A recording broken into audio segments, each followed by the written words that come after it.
क्या सिंगी रख दे जो कि मंत्र सिद्ध होनी चाहिए, चेतना युक्त होनी चाहिए।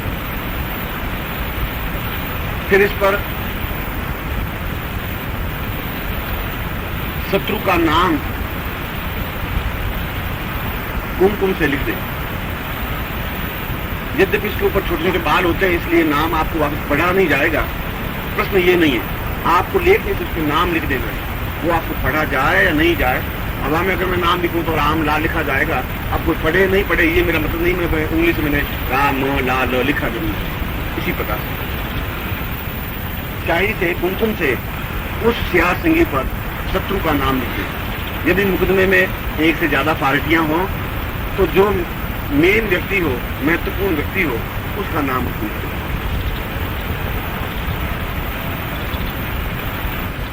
उसके बाद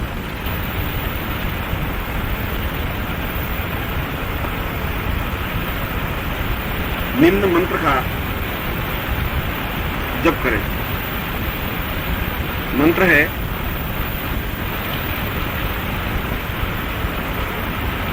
पीतांबरायाय विद्महे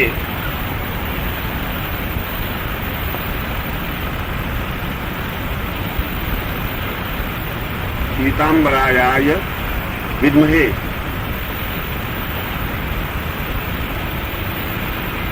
बगलामुख्यै च धीमहि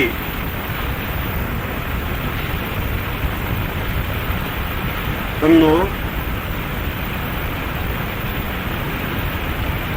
शत्रुमर्दिनी प्रचोदयात्।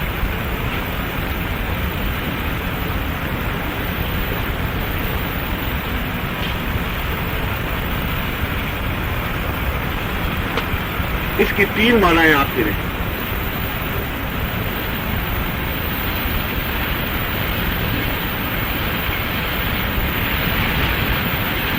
उसके बाद उस स्याह सिंगी को अपनी जेब में रखकर जिस दिन पेशी हो, कोर्ट हो, आप चले जाएं और आप उसका प्रभाव देख सकते हैं। इतना ही नहीं,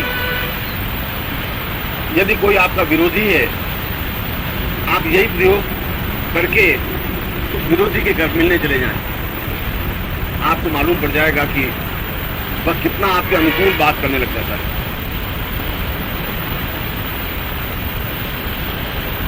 इसका छोटा टेस्ट घर में यदि कभी भाई के और आपके बीच में या पिता पुत्र में या पत्नी और पति में या पुत्र पिता में यदि बहुत ज्यादा लड़ाई झगड़ा हो जाए तो आप इसका प्रयोग करके उससे बात करना शुरू करें, तब भी आप देख सकते हैं इसके इफेक्ट को, क्योंकि ये तुरंत इफेक्ट करने वाली है, तुरंत विस्फोट करने वाली है। इसलिए जो मैं शब्द तुरंत विस्फोट करने वाली बात बता रहा था, यह देखने में बहुत छोटा लगता है, ये प्रयोग भी सामान्य लगता है, मगर इसका प्रभाव, क्योंकि यह बगला गायत्री मंत्र है जो मैंने आपको लिखाया है और तुरंत प्रभाव युक्त है, छोटे मोटे कार्यों में भी इसका प्रयोग किया जा सकता है। जो भी आपका विरोधी है उस विरोधी को अनुकूल बनाने के लिए यह प्रयोग संपन्न किया है। क्योंकि हम गृहस्थ हैं और गृहस्थ में छोटी छोटी बातें बहुत महत्व रखती है। सन्यासी नहीं है कि हम बगला साधना करके बैठ गए, वह तो एक जीवन का एमए पास करने वाली बात है, मगर उसमें छोटे छोटे इम्तिहान भी, मासिक इम्तिहान है, वो भी देने पड़ेंगे। तो ये प्रयोग गृहस्थ के लिए ज्यादा उपयोगी रहते हैं। यद्यपि ये प्रयोग सामान्य दिखाई देते हैं, मगर कई बार बहुत अधिक काम कर जाते हैं, करते हैं और किए हैं, क्योंकि अपने शिष्यों को वही बात और वही प्रयोग समझाने चाहिए जो गुरु स्वयं सिद्ध करके देख ले, परीक्षण कर ले, और जब वो कंफर्म हो जाए, निश्चित हो जाए कि ये सही है, तभी उनको समझाना चाहिए। घर में लड़ाई झगड़ा होने पर, अपने जेठ और पति के बीच में मतभेद होने पर बहू का कर्तव्य है कि घर में शांति बनाए रखे, तब भी ऐसा प्रयोग होता है। ससुर में और अपने पति में मतभेद हो जाए, लड़ाई झगड़ा हो सकता है, गृहस्थ है। पुत्र एकदम से नालायक निकल जाए और घर में बहुत लड़ाई झगड़ा करता हो, बेटी अगर कहना नहीं मानती और बिल्कुल एक नई वे पर चलने लग जाए, तो ये ऐसी कई समस्याएं हैं जो गृहस्थ को झेलनी पड़ती है। और इसमें कुछ खर्चा लगने वाला नहीं है और बहुत अधिक तकलीफ देखने वाली नहीं है, मगर इसका प्रयोग और लाभ तुरंत मिलता है और सही मिलता है, आज से दूर से मिलता है। इसमें समय का ध्यान रखना जरूरी है, क्योंकि उस रवि के चौगड़िए में ये कार्य होना चाहिए। बाकी मैंने आपको मंत्र और विधि और क्रिया सुना। दूसरा एक और प्रयोग,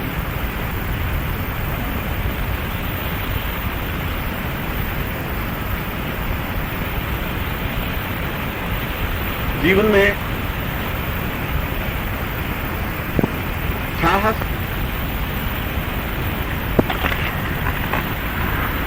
और हिम्मत अपने आप में बहुत बड़ी बात है।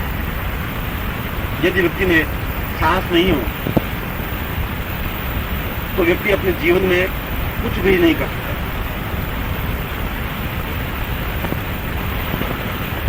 ऐसे भी व्यक्तित्व देखे हैं जो बिना क्लोरोफॉर्म सूंघे अपने हाथ के ऑपरेशन को करवा देते हैं या पांव का ऑपरेशन करवा देते हैं। मेरे जीवन की, मेरे देखने की घटना है। झालावाड़ नरेश का ऑपरेशन यहां हुआ था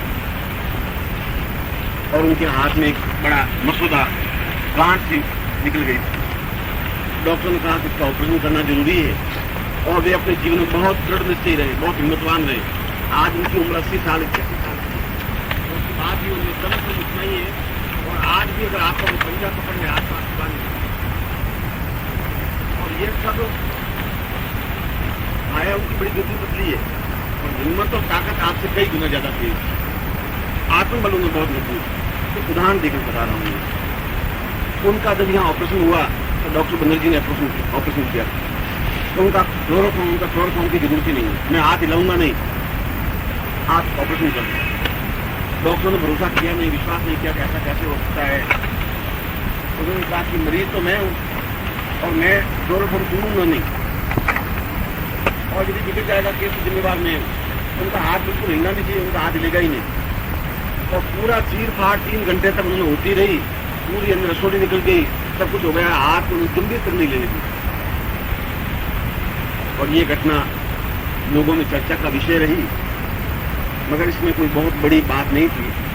बड़ी बात इतनी थी कि उनमें आत्मविश्वास बहुत दिखा। 10 गुंडे, एक गुंडा 10 आदमियों को मार सकता है।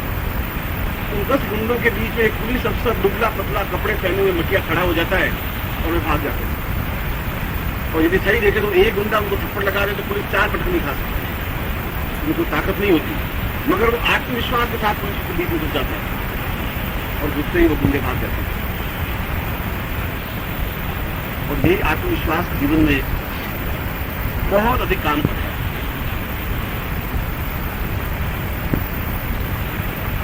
मैं हिंदुस्तान पाकिस्तान से पहले की बात, 47 से पहले की बात,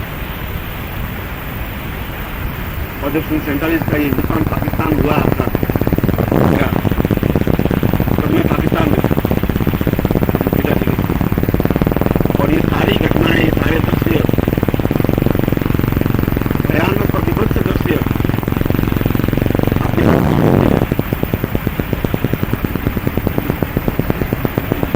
जहाँ लाखों लोगों की इज्जत लूट ली गई, मार दिए गए, दिए गए, और उन लाशों पर पांव रखते हुए हम लोग निकले थे, करीब 60 परिवार, और 3 महीने तक बिल्कुल पैदल चलते हुए पूरा रेगिस्तान पार करते हुए जिसमेर क्षेत्र में रामगढ़ एक जगह है बॉर्डर पर, वहां से हिंदुस्तान में प्रवेश किया। 1947 की बात, वो भी एक जिंदगी की एक अच्छे दृश्य और बिंब है जिसने जीवन में मुझे बहुत कुछ सिखाया।